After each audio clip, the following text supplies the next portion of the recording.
रविवारची सकाळ आपल्या प्रत्येकाच्या आयुष्यातली ही शांत आणि न धावपळ करणारी असते.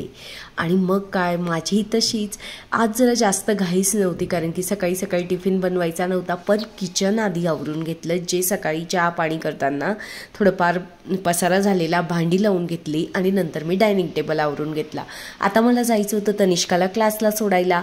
नंतर ना मग मी हे संपूर्ण आवरून घेतल्यानंतर ना मला मिस्टरांना ट्रेनिंगमध्ये पाणी पिण्यासाठी बॉटल मिळालेली.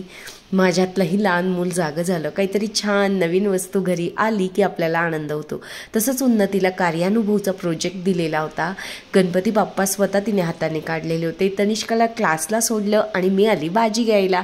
अगदी छान फ्रेश अशा भाज्या बघितल्या, छान पेरू बघितले, अंजीर बघितले, पपई, ती छान छान अशा अगदी छोटे छोटे हे व्यापारी विकत असतात इथे बाजारामध्ये. तशी खूप सकाळच होती, त्यामुळे खूप गर्दी नव्हती. आणि मी नेहमी ज्या आजी व्हिडिओमध्येही दाखवते, ज्यांच्याकडून फळं घेते, त्यांना भेटली 1 वर्षानंतर. त्यांनाही आनंद झाला.